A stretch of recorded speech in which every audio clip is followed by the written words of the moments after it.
Sounds like some great discussions. Please do continue them after the service as well. So I remember getting my first job just after COVID, working in a restaurant, and I was really excited. My first time doing something on my own, my first job, but I was a little bit scared and nervous. What if I messed up someone's order? What if I forgot to put the knives and forks out on the table?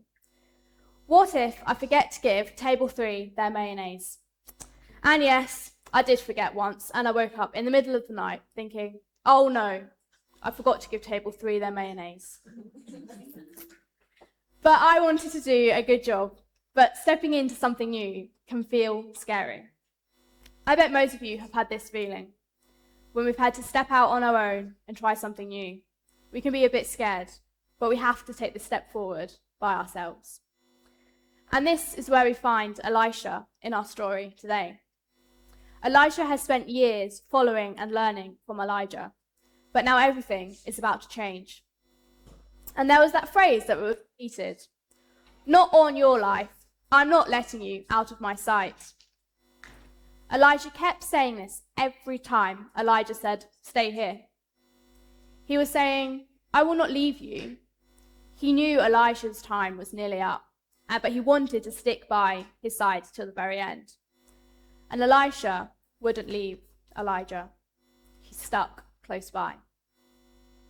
Now, Elijah was a prophet, someone who was meant to tell others about God.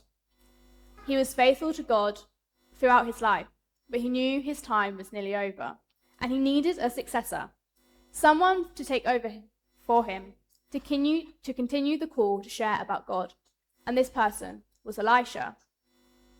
Now, I wonder whether Elisha felt prepared, ready, worried, nervous, confident for this role and call he was given. And if we were writing a job description for Elijah's successor, we might put things like, learns from others, believes in miracles, listens to God, keeps focus and trusts in God, prepared to be different and has perseverance. So whether or not Elisha felt ready for this call on his life, he took it on, and God had prepared him for the job. He had spent time with Elijah, learning from his example and talking to him, and he believed in miracles. Elisha saw with his own eyes that God performed an amazing miracle. Elijah split the river Jordan by taking off his cloak, rolling it up, and striking it on the water, where the river split in two. And God made a way through so that they could cross over on dry land.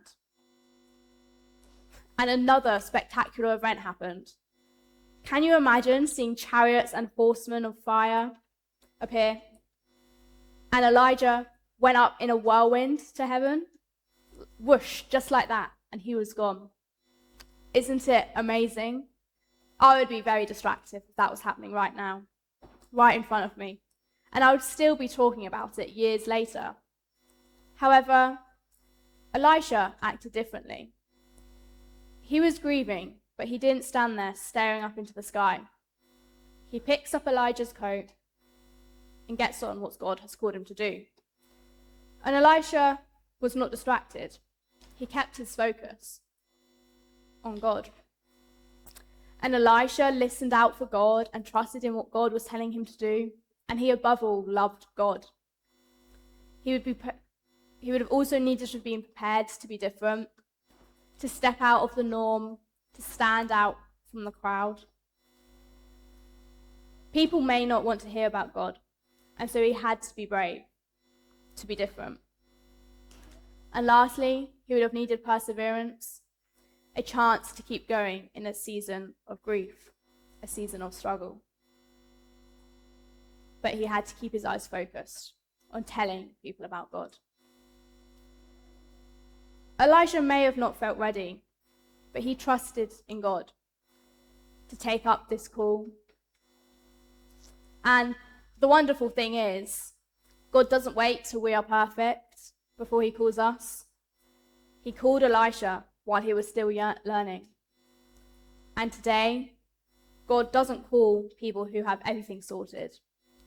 He calls ordinary people to do extraordinary things. And we are called to follow Jesus. And so if we were writing a job description for a follower of Jesus in 2026, what would it say? Any ideas?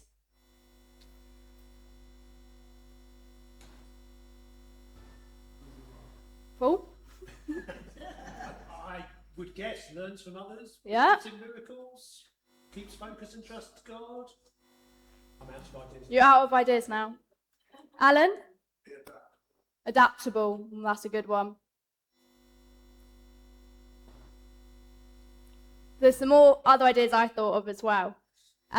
So I've also put on there loving Jesus and willing to learn, steps out in faith, praise as well, and makes our extraordinary God known. And we don't have to meet all of these points on this job description. We just need to come as we are and take up this call. And God calls us to follow, serve, and stick by him as we do big things. That might mean praying for someone, showing kindness, telling someone about Jesus, or living in a way that points people to him. For most people, that call is not a single highly memorable event, but an ongoing, repeated call that has a lasting effect. A call is not necessarily something for the future. We are called to serve and follow him today, the everyday choices. So we are called to take on that role that God has called us to do with confidence. Remember that phrase, not on your life, I'm not letting you out of my sight. Elisha wouldn't leave Elijah, but the even better news is that God will not leave us. When God calls us, he doesn't send us off on our own. He is there with us. God sticks beside us, and we can do big things when we stick with God. So, do you take up the call? Are you ready to stick beside him and make his name known? We may not feel ready, but just as God was with Elisha, he is with us too.